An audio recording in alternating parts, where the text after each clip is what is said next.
नमस्कार। हमारे जीवन में कोई बार हमें लोगों से अपमान का सामना करना पड़ता है और जब कोई हमारा अपमान करता है तो हम बहुत ही क्रोधित हो जाते हैं और होना भी क्यों ना चाहिए। खुद की सम्मान की बात जो होती है।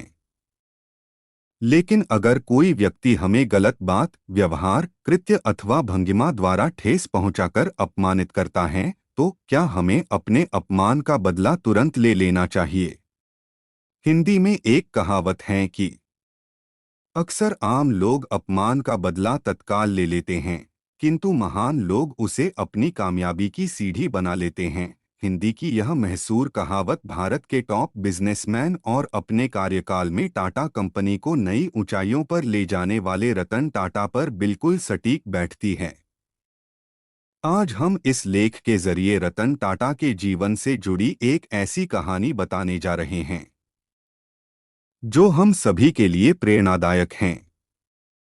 हम इस कहानी के जरिए सीख सकते हैं कि अगर कोई हमारा अपमान करता है तो हमें क्या करना चाहिए। ये कहानी है 1998 की, जब रतन टाटा का ड्रीम प्रोजेक्ट रही टाटा इंडिका कार मार्केट में लॉन्च की गई थी। यह टाटा मोटर्स की पहली पैसेंजर कार थी और इसके लिए रतन टाटा ने जी जान लगाकर मेहनत की थी। लेकिन कहते हैं ना, बाजार में ग्राहकों का महत्वपूर्ण स्थान होता है और वह जो चाहे वह खरीदता है। और रतन टाटा का यह ड्रीम प्रोजेक्ट बाजार के राजा का दिल जीतने में असफल रहा। यानी इस पैसेंजर कार को बाजार में उतना बेहतर रिस्पॉन्स नहीं मिला जितना उन्होंने सोचा था। इस कारण कंपनी लॉस में जाने लगी और कंपनी को रहे नुकसान को देखते हुए कंपनी से जुड़े लोगों ने रतन टाटा को इस प्रोजेक्ट को बेच देने की सलाह दी। अपनी मेहनत को साइड में रखते हुए रतन टाटा ने अपने सलाहकारों की बात मान ली और उन्होंने अपनी कंपनी बेचने के लिए अमेरिका की कंपनी फोर्ड से बात की। इस डील को लेकर रतन टाटा और फोर्ड कंपनी के मालिक बिल फोर्ड की मीटिंग कई घंटों तक चली और इस दौरान बिल फोर्ड की ओर से रतन टाटा के साथ अच्छा व्यवहार नहीं हुआ। बिल फोर्ड ने रतन टाटा को दो शब्द सुनाते हुए कहा, जिस व्यापार के बारे में आपको सही जानकारी नहीं है उसमें इतना पैसा क्यों लगा दिया।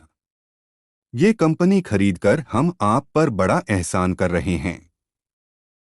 बिल फोर्ड के ये अपमानित करने वाले शब्द रतन टाटा के दिल और दिमाग पर छप गए। लेकिन रतन टाटा ने उस वक्त अपने आप को संभाला। क्रोधित होने के बजाय शांत मन से अपमान का घूंट पीकर इस डील को रद्द करके चले आए। कहते हैं ना, अगर कोई हमारा अपमान करे तो उस वक्त उस व्यक्ति को परखना चाहिए। यानी हमारा अपमान करने वाला व्यक्ति मूर्ख है या बुद्धिमान।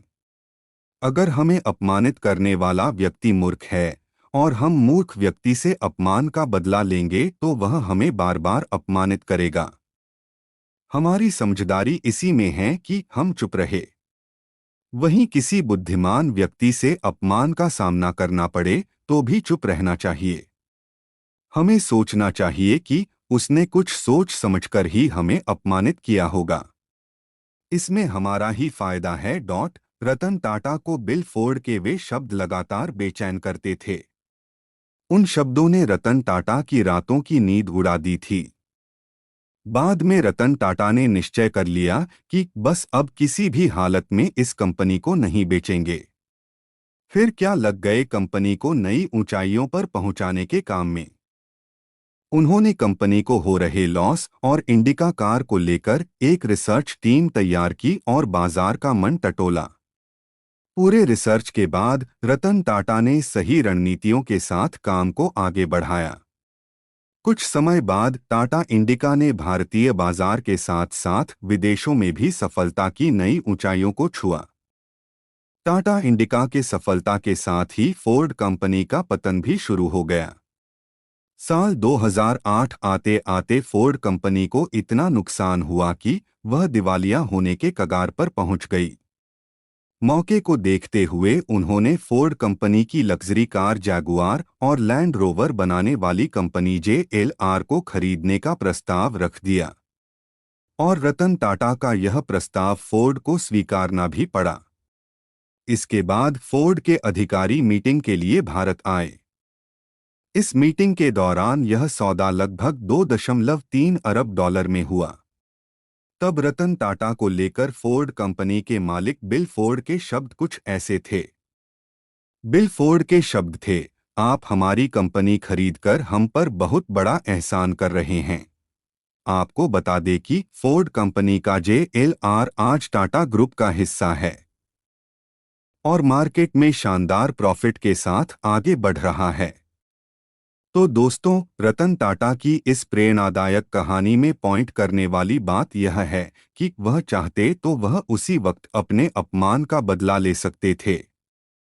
लेकिन कहा न कि महान लोग अपनी सफलता से लोगों को जवाब दिया करते हैं। आपको ये स्टोरी पसंद आई हो तो चैनल को सब्सक्राइब करो।